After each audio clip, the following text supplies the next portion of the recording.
Hello, everyone. Welcome to this exclusive CMO panel discussion on the topic Creating a Brand for the Future with Internal and External Communication. In the past 2 years, CMOs have had the huge responsibility of doing more with less. While business models were being reset and reimagined, it was the Chief Marketing Officer who was responsible to communicate this to the customers, stakeholders, and employees. How can CMOs build a brand by making the right choices when everything is undergoing change and resources are limited? In this engaging panel discussion with leading marketers, we will explore the strategies for building connections with the customers and engaging with the workforce. And let me now invite and introduce to you the esteemed speakers for this session. First up, we have Lau Yin Mei, Group Chief Marketing and Customer Experience Officer, Malaysia Airlines. Lau Yin Mei was appointed the Group Chief Marketing and Customer Experience Officer of Malaysia Airlines Berhad, overseeing this newly streamlined division in the Malaysian Aviation Group of Companies in April 2019. Yin Mei joined Malaysia Airlines in May 2018 as Head of Customer Experience, bringing with her more than 20 years of leadership and management expertise in business strategy, management consulting, commercial, marketing communications, and operations in diversified industries. Our second speaker for today will be Chitravini Vanakon, Head Integrated Marketing Communications, Kasikorn Bank. Chitravini has been the head of integrated marketing communication for Kasikorn Bank, one of Thailand's leading banks, since 2015. Her experience includes an outstanding record of innovation, motivation, and working in a fast-paced environment. She plays a significant role in the focus on developing communication strategies in line with K-Bank's mission to empower every customer's life and business, making consumers feel that K-Bank speaks with them in a personal, simple, and approachable way. Next up, we have Saurabh Patel, Group CMO, IHH Healthcare. Saurabh is a seasoned consumer goods, consumer healthcare and healthcare services marketing and business leader with a stellar 20-plus year track record across Johnson & Johnson and now IHH Healthcare. Saurabh has lived in India, Singapore, and USA, growing businesses and brands across local, regional, and global markets in commercial, strategy, innovation, and activation-focused leadership assignments. He delivers consistent, sustainable results through strategic problem solving, driven by consumer centricity, technology and data analytics, creative and executional excellence, people leadership, and collaboration.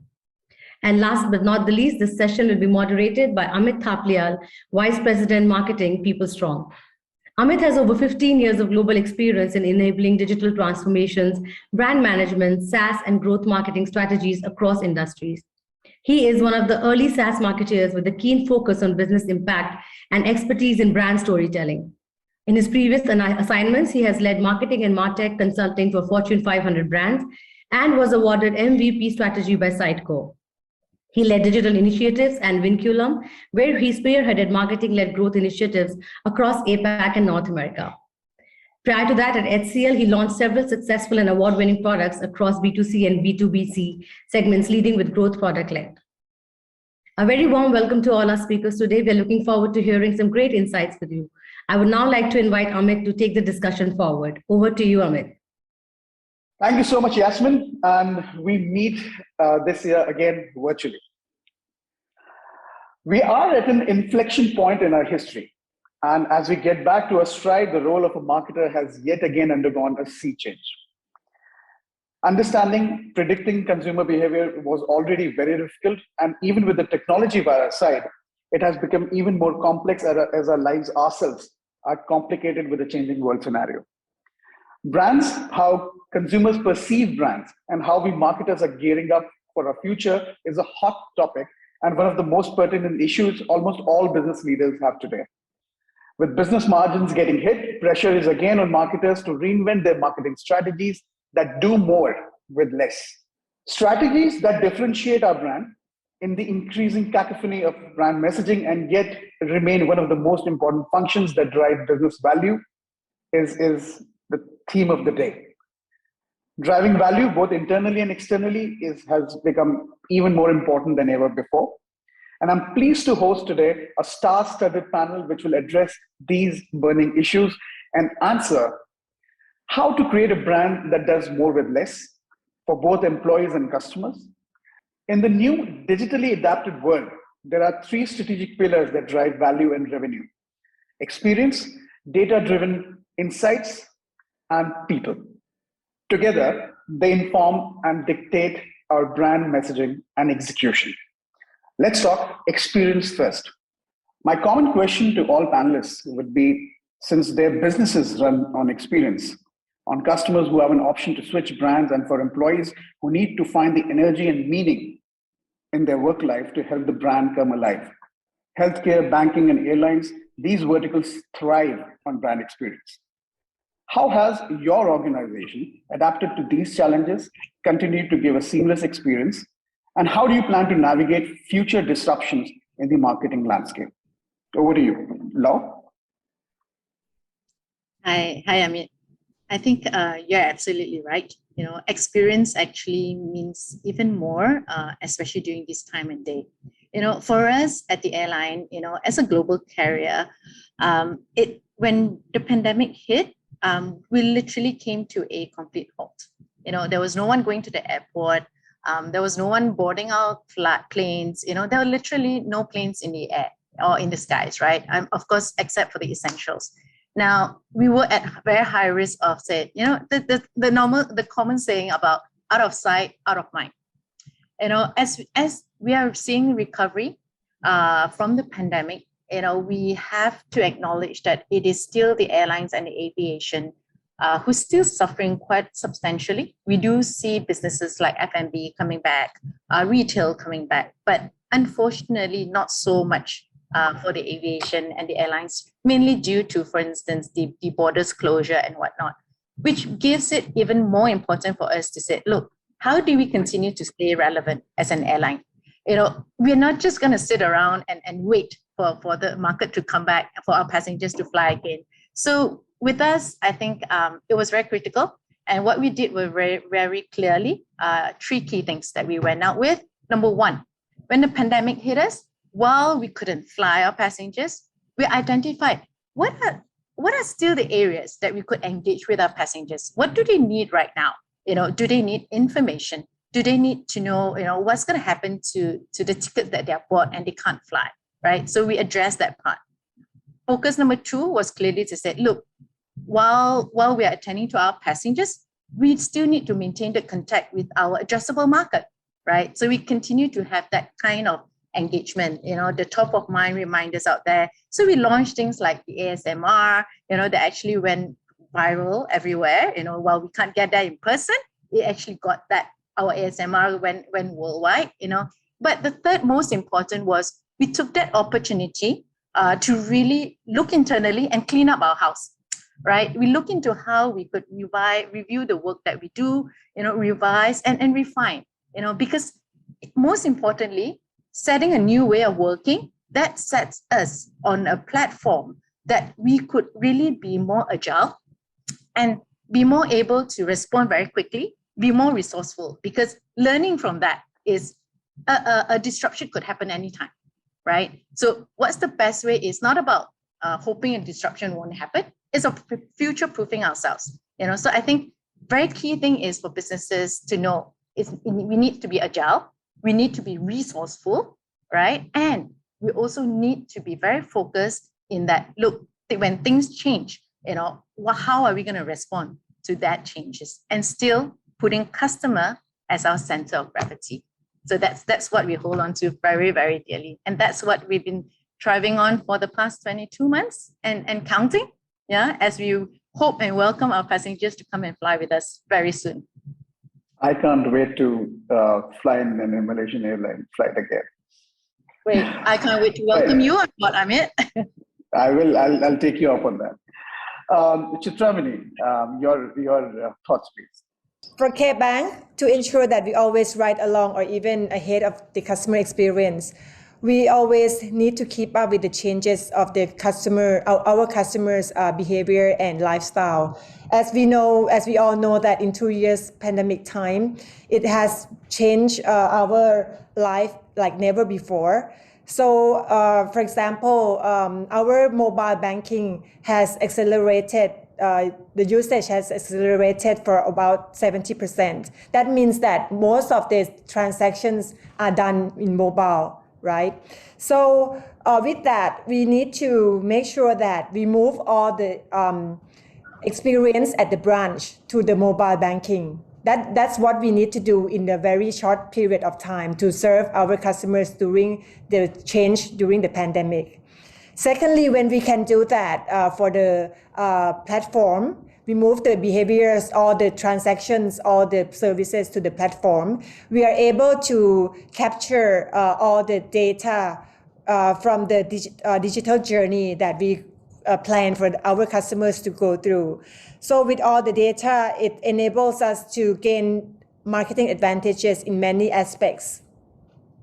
I want to address a little bit. I know all marketers know the advantages of having the data, but I want to address a little bit about the importance of acquiring the data. I know we know that the big source of data come from the big players like Google or Facebook. That are the third-party global players of data that we all gain advantages from. But we realized that the importance of acquiring first-party data, which is from our own platforms, on our own systems. So this year, in the past 2 years, we give the importance of acquiring the first-party data, acquiring it, analyzing it, and utilizing it effectively. So also the third thing that I would like to address is we need to grab the opportunities from the emerging technologies.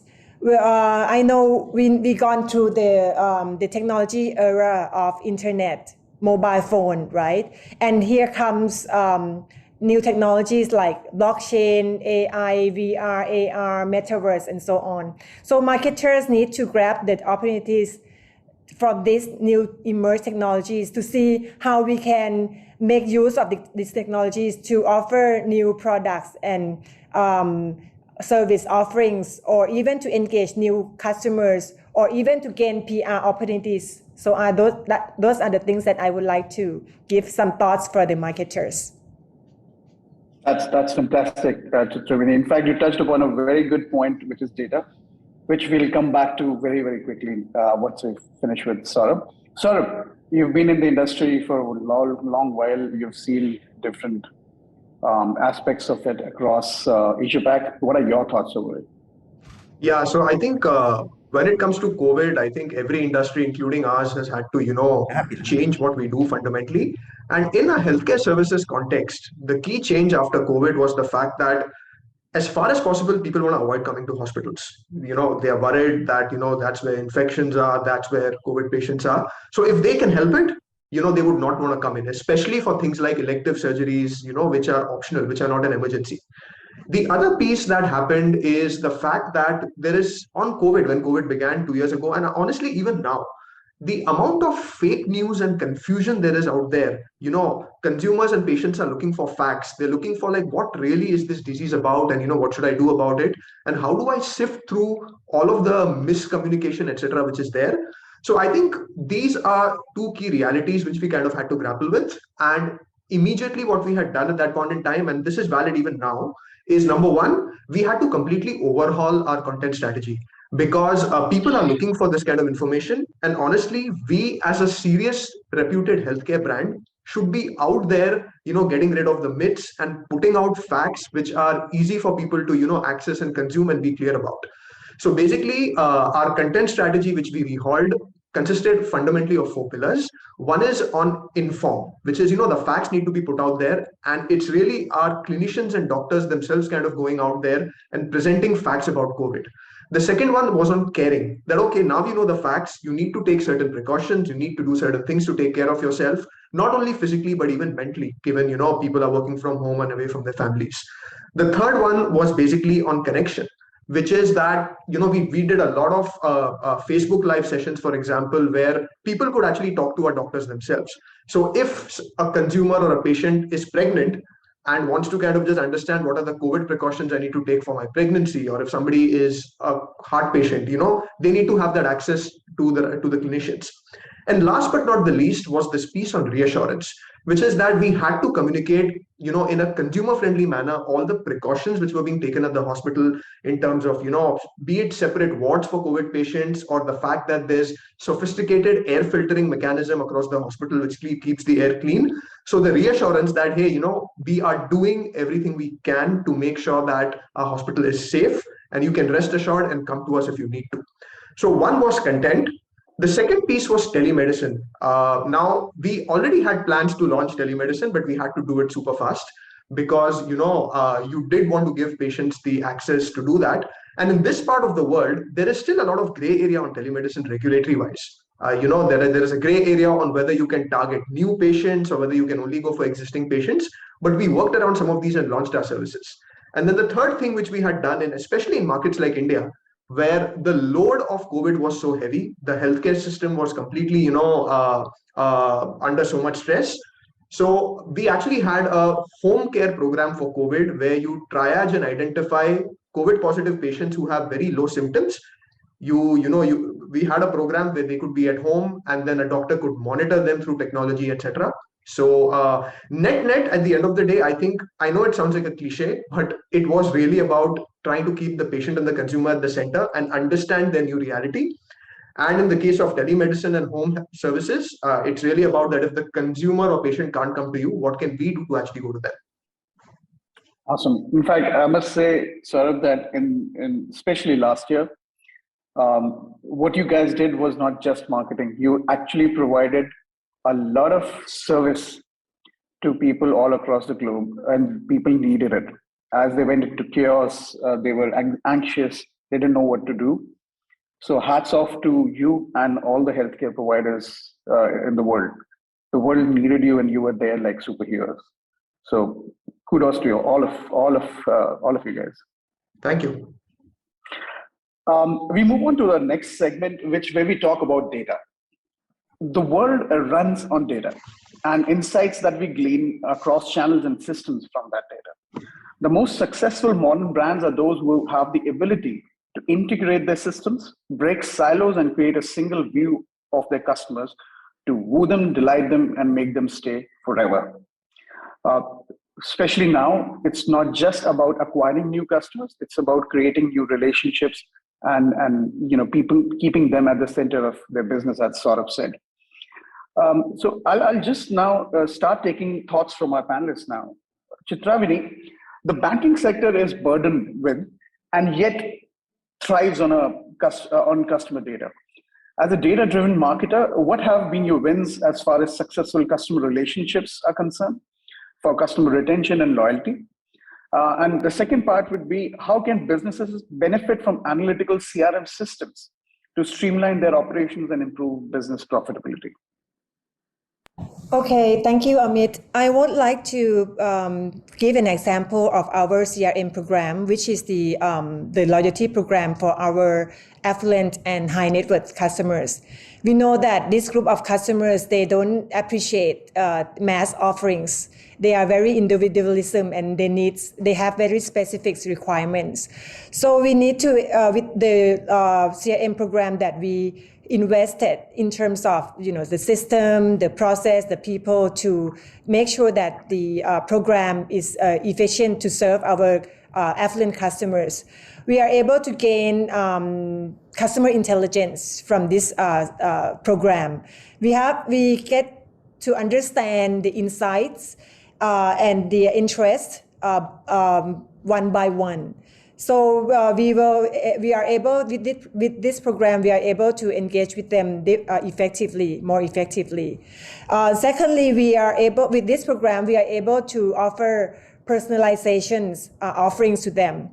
I think personalization becomes very ultimate goal for all marketers to be able to offer to our customers, as they are very individualism nowadays. They appreciate to be treated differently. So with this CRM program, we are able to understand each individual needs, each of them, what are their wealth appreciation, what are their investment types they require, and we are able to offer to them individually.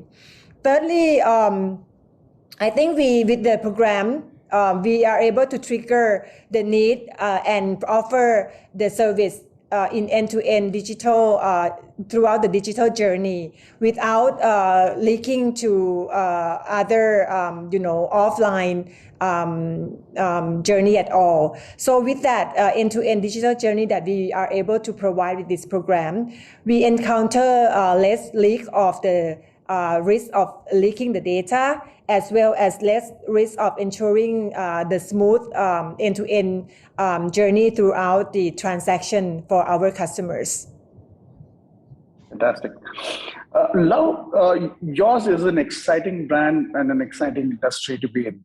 And now I believe that since we've been locked up for the past good part of last year, everybody is raring to go travel. To elevate customer experience in a digitally transforming environment, businesses have had to become more customer-centric. From your experience, could you lay down for us the most efficient digital consumer strategies that are helping businesses today? Sure, definitely. I mean, I'm pleased to hear that you're saying can't wait to look forward to flying. I am. And that's really optimism, right? In the market. And I think you are absolutely right. Again, clearly digital, it's something, to be honest, it has emerged, more than a decade ago, right? But it is what the pandemic has done to accelerate the adoption of digital in all businesses, right? Businesses prior to this, some could be saying that, I don't need to venture into digital because I could sustain my business being offline. Or those who are trying to delay their venture into digital somehow realize that, look, we cannot underestimate the need for digital. So similarly for us at the airlines, digital plays a very important role, right? From the awareness, from the booking, and even from the point of gathering customer data and managing their expectations and also their preferences when they fly, right? So for me, I would say that I go by very strictly two key strategies when it comes to digital. So number one is be very clear to ourselves and be very honest as well. What role does digital play, right? And remember, this role is about what digital play to the consumers, to our customers, not to ourselves, right? Because I'm guilty of it as well, that we tend to impose our own expectations or what we know to the consumers. Give an example, like in the airline, we're so used to using the 3 alphabets abbreviations, right? So the mistake would be for me to impose this onto our consumers. For instance, KUL stands for Kuala Lumpur, Hong Kong is HKG, Brisbane is BNE, London is LHR. These are airport codes, right? For us, it's like our daily lingo. But in digital world, while we're trying to simplify, we need to understand it's not a conversation. So we only have that time to capture the market and the consumer. So if we tend to put these things and impose them onto our consumers, we may end up getting them frustrated because they don't understand, don't assume that they understand these terms that we use. So it's very important for us not to impose what our needs are to the consumers. That's number one. Number two is there is this need to go into hyper-personalization, right? Like what Mr. Trevini mentioned earlier, to understand the customer, to know what matters to them, in terms of their products and what they need. But how do we then able to reach out to them at the right time, at the right stage of their behavior, purchase behavior, and also in the right manner, all right? We need to know where to draw the line between getting that, I'm there, don't forget about us, versus on the other line where you go, oh, this is really annoying, stop bothering me. People tend to throw a lot of this digital EDMs, messages, following and whatnot. But that's where, as marketers, we need to know very clear and draw that line. And that line differs by different customer at their different stage of behavior, right? So as marketers, whichever industry you are in, I think it's important for us to know our customers. How do they want to be connected with us? In what manner? During what stage of their purchase? Whether it's desire or actually the final push for them to make that booking, right? And most importantly, to know that it is about addressing them personally and do not give them a template message, right? You wouldn't want to say, oh dear, I mean, la la la la la, it's the same thing. That doesn't relate to you. So it's important to engage the hyper personalization in all that we do. Yeah. Fantastic. Personalization without trying to sell hard. That's what marketing is all about now. So we move on to Saurabh now. Saurabh, you've seen healthcare across APAC extensively over the years. Your industry needs digital strategies to drive patient volume, increase revenue, and drive market share more so in the past 2 years.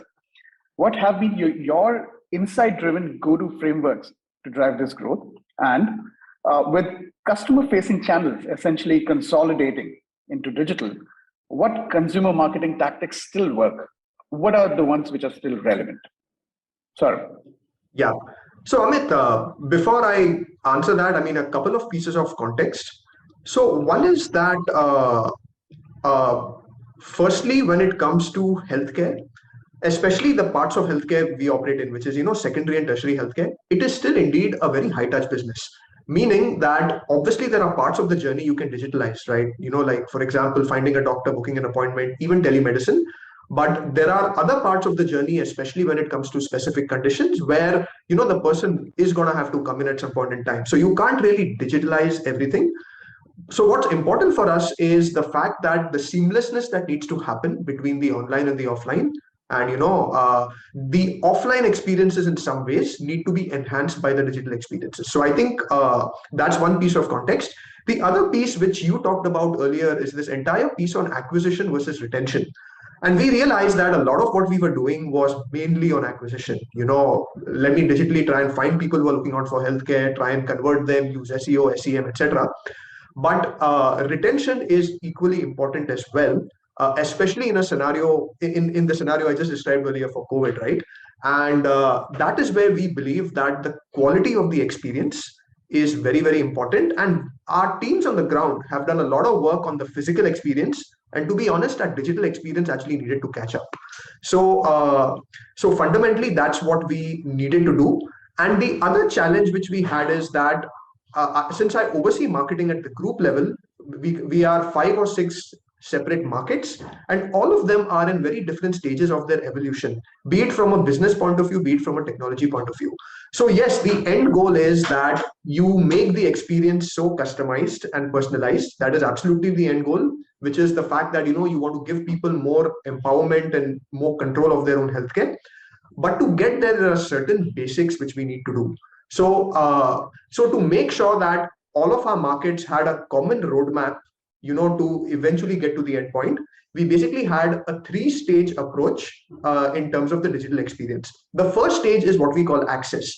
So, I mean, basically in today's day and age, finding a doctor, booking an appointment, accessing your medical reports online shouldn't be that difficult. And, we need to make sure that the friction on that is reduced. And this needs to happen in a seamless way across key touchpoints. It could be your website, it could be your app, it could even be your contact center. Now, you can't do everything in all touchpoints, but you need to be very clear about the role. So there are certain milestones we defined which the markets had to, kind of go through. The second stage of that journey is really what we call engagement. So this is where I might define a digital journey or a digital experience package, say for a diabetes patient, which is a combination of online and offline. So this is really about helping people manage their specific conditions.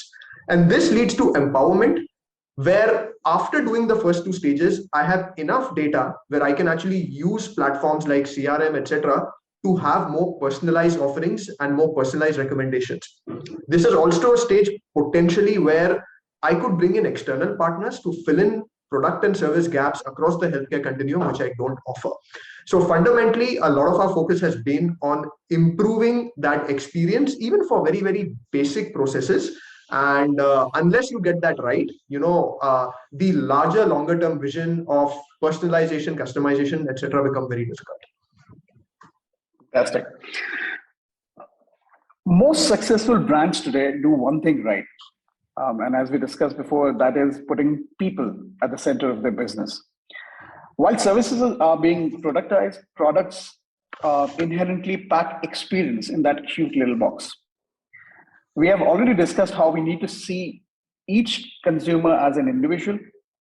But what about our biggest asset, our employees? People, our talent, play a major role in delivering that experience. And with that, bringing joy, energy, and meaning at work is the biggest mandate for any organization. And most often, the key role played by marketers is to ensure people are aligned to the brand's vision, because at the end of the day, they have to live the brand, they are the brand. Healthcare, airlines, and banking industry is synonymous to scale volumes, and we have three of the biggest names in Asia right here to give insights on this bit. Lau, let's start with you. I mean, I gotta say, right? You actually captured already 3 out of the 6 beliefs that we hold on very dearly to. Malaysia Airlines. Customer experience is a center of gravity, right? Digital is our universe. And clearly the other 3 were mainly quite aviation specific. So safety and security is our DNA, sustainability is our mission, and integrity is our commitment. And the most important, to be honest, underlying all this belief is actually what we hold on. People is our true north. And these people, when we talk about people, we talk about our staff, right? And these 6 beliefs, we actually get it communicated and cemented in all our staff across the globe. Yeah. So that's from cabin crew to your engineers, to your mass cargo, to your ramp handlers and your baggage handlers. Why? Because I think for us, especially in a service industry like us, we depend and we need our people to deliver what you said, the product that we have promised our customers, and also the brand promise that we have been assuring our customers of. In an airline industry, there's never been a normal day, right? There will bound to be surprises on a daily basis. It's just a matter of how severe these surprises are, right? From a simple, say, a passenger who wants to switch seats on board, right? To a more severe where you need to reroute the entire plane to the alternate aerodrome because of weather, or to the pleasure of having a birth, someone delivering a little baby on board. Now, each one of these requires on-the-spot decisions and actions to be taken. And who makes these decisions are basically our own people, right? So that's why we thrive a lot in ensuring our people are all aware and aligned to the goals of the company, right? And they are really, truly appreciated throughout the entire journey, because clearly they represent the brand.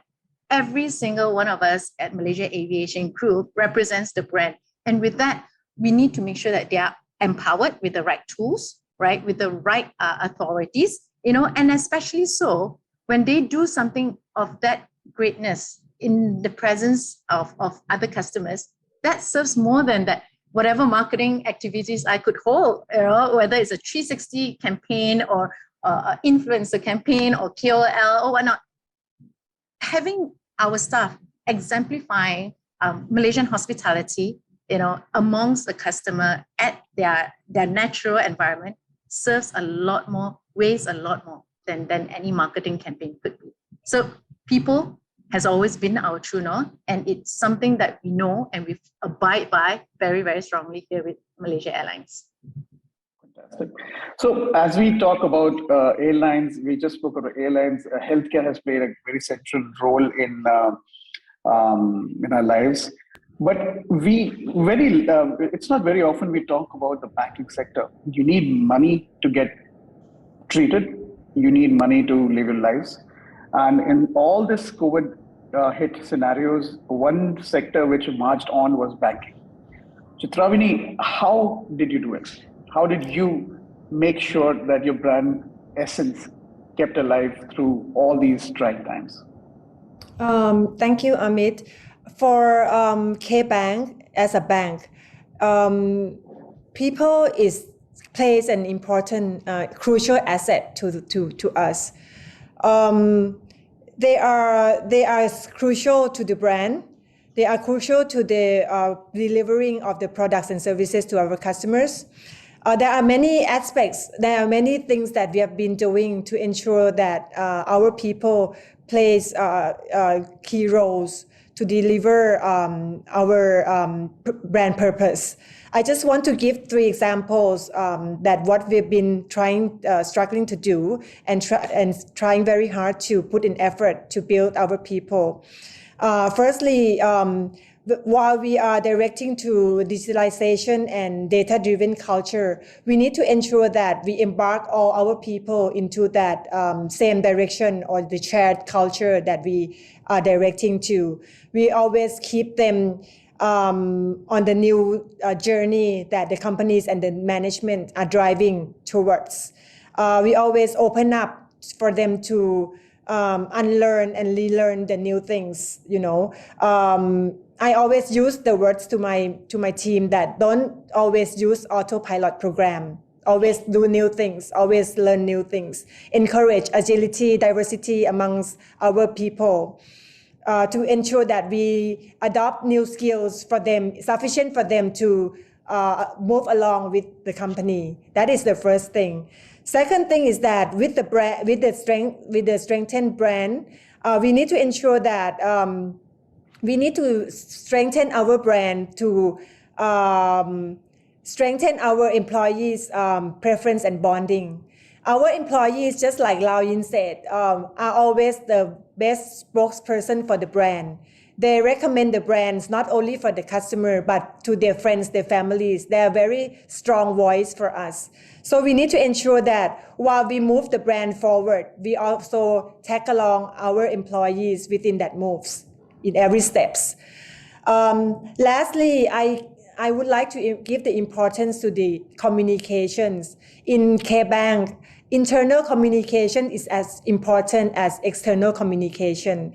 We need to ensure that all the internal 360 or two-ways communications is always keep on and driving between the management, the employees at all levels to keep our employees along with the company. So those are the 3 aspects that we put the efforts for our people. Thanks, Chitramani. Saurabh, your take on this? Yeah, so when it comes to healthcare, there is this impression that healthcare consists of people who are very selfless, who are very mission oriented, and who are in it for the passion of it, which is largely true. But then we also realize that that's not enough, right? Because if you look at IHH, we are 6 countries, many different brands, Mount Elizabeth, Gleneagles, Pantai, etc. And while these are all different brands, there is a particular set of IHH values which kind of pulls them together. And one of the things which we realized is that obviously people know our values, but do they really know what those values mean and stand for in the context of my role, either as a marketer or a person on the ground or as a finance person, etc. So we want to make sure that these are not just words on the wall, but people really understand and embrace them. So one of the things we tried, and again, this was done in a few teams in the company, not necessarily across, but it will eventually happen, is let's really look at our mission as a function and really understand what these values stand for. And if we were to live these values as a function, what would that look like? So this actually led to something like a start, stop, continue exercise and action planning.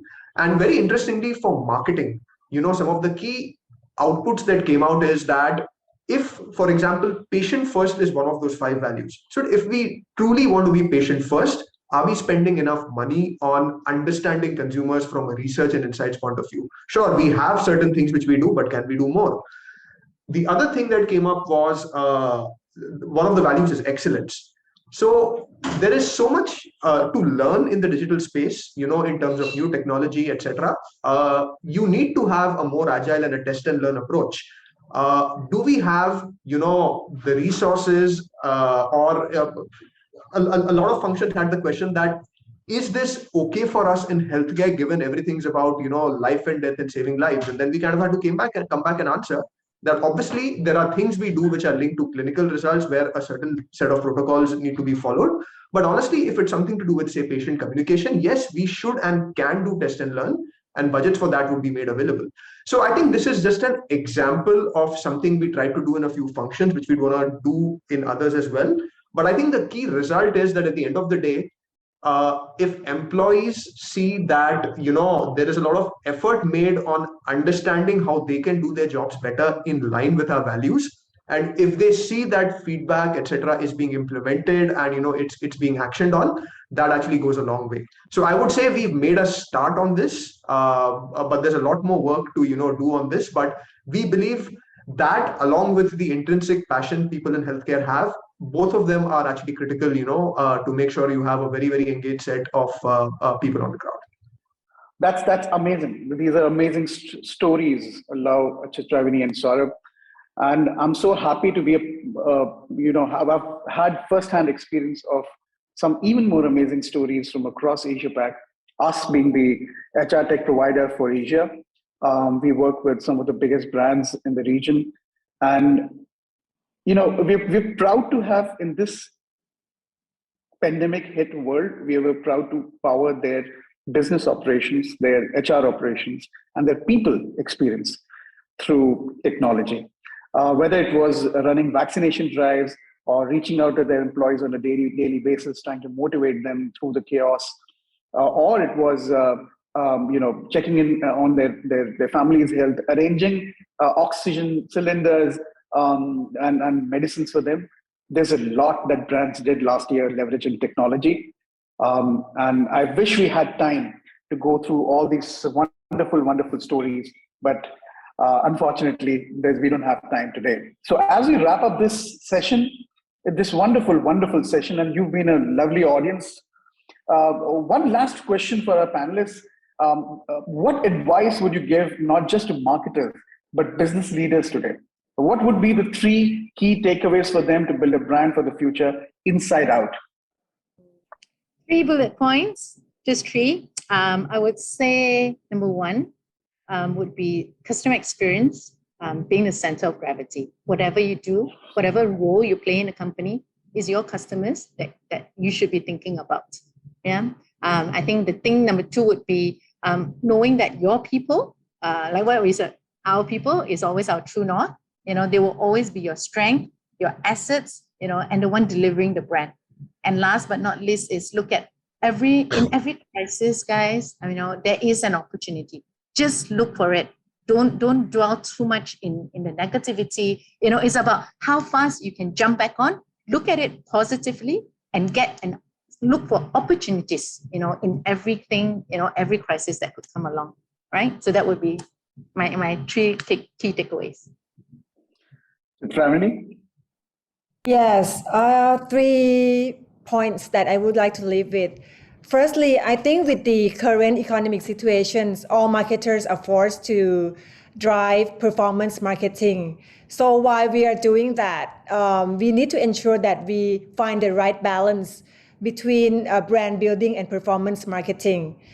While driving performance marketing will help us to ensure that we achieve short-term business goals, brand building is critical to solidify our perception amongst customers in longer term. So all marketers need to ensure that we balance both aspects in parallel.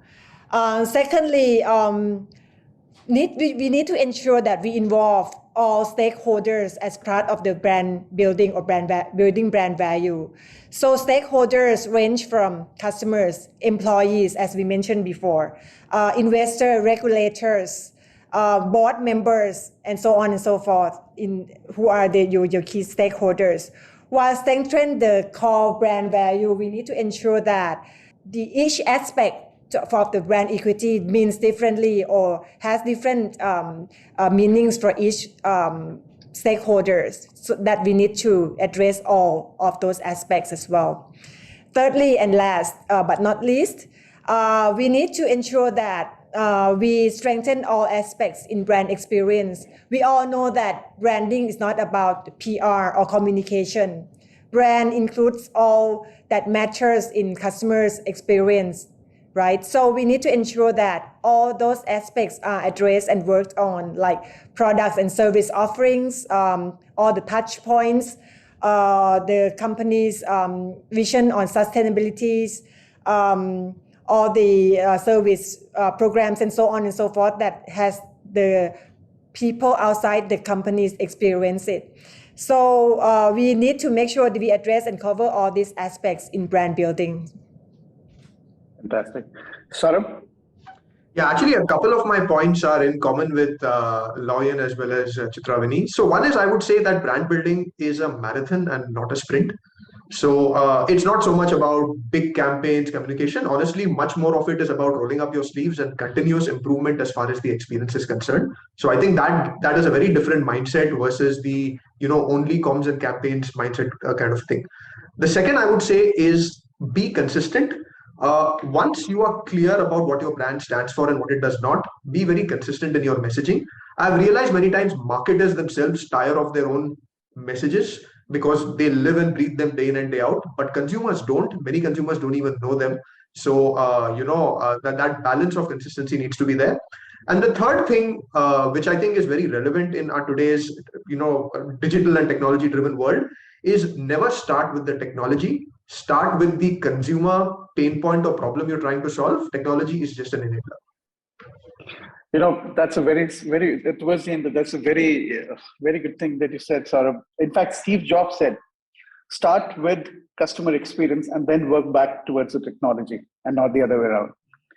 And with that, ladies and gentlemen, we come to the end of our beautiful, beautiful session today. I had real fun interacting with Lau, Chitravani, and Saurabh. There was, in fact, just before we started this discussion, we had an amazing time sharing ideas and conversations around brand and what it means to the future. I know that it's customary to allow the audience to ask us questions, but we are way past our stipulated time.